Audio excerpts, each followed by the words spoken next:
What's good? My name is Charity Croft. It's Christmas time! But why this time? I mean, I'm sure you already know December 25th has nothing to do with Jesus' birthday. According to the Bible, he was born sometime between spring and early October, but it was absolutely not December 25th. So then what is the reason for the season? Well, I'm glad you asked. It's most likely because in the year 336, the Roman Emperor Constantine was trying to do away with paganism and really make Christianity a thing. Well, at that time, the biggest ancient festival was something called Saturnalia. This was a festival celebrating the god Saturn that lasted a little over a week starting on December 17th. The ancient Romans chose this time to celebrate Saturn because it was during winter solstice, which is when the sun is in a very specific position in the sky. Now, we won't get too far into that, but listen, once you learn why Saturday is named after Saturn and why Sunday is named after the sun, and notice how most religious activities take place on one of those 2 days, a lot of things will start making sense to you. Anyway, so Constantine thought, since everybody's already celebrating at this time, I can just make this the day that we celebrate Jesus, and the whole world can make a much easier transition to Christianity. You gotta realize that at this time, most people worshiped multiple deities and were so-called pagans. Well, since Constantine and the Council of Nicaea were hell-bent on making Christianity the most powerful religion on earth, they just slapped their holidays on top of pagan holidays so the people could convert easier. Side note, the reason why Easter is always celebrated on a different day every year is because it's always the Sunday after the first full moon of the vernal equinox. Super pagan, nothing to do with Jesus' resurrection, nothing. Anywho, Christmas trees were used to decorate Saturnian temples. Mistletoe was used by ancient druids because they believe it had mystical powers. And presents were given during winter solstice to celebrate the spring to come. Pagan, pagan, pagan!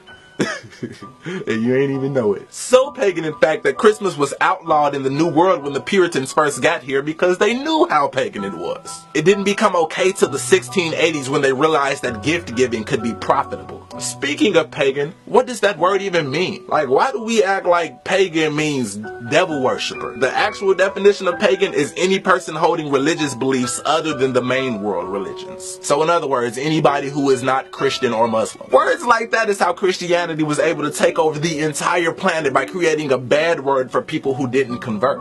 He is pagan! Kill him! Back to Christmas.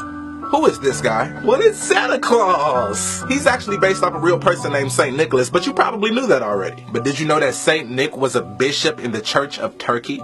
He anonymously gave 3 bags of gold to a poor family, and after that everybody just made up this legend about anonymous gifts coming from a guy named Saint Nicholas, and Santa Claus was born. Now he lives in the North Pole, even though he's from the Middle East. So that means that originally Santa Claus's gift giving was a noble act of helping the poor. But in the 1800s, companies found that it was far more profitable to make it about little kids, because of course people will buy gifts for kids before they buy them for poor people. And so companies like Macy's started using Santa's name to make Christmas into a corporate capitalist fiasco. But here is the biggest point of this video. In America alone, we spend more than $465 billion on Christmas presents every year. Those are gifts for one day, $465 billion. Well, check this out. According to Charity Water, you can buy a well for $5,000 that will provide water for 250 people for 20 years. And according to Feed the Children, you can buy a meal for 300 people for $120. So if you do the math,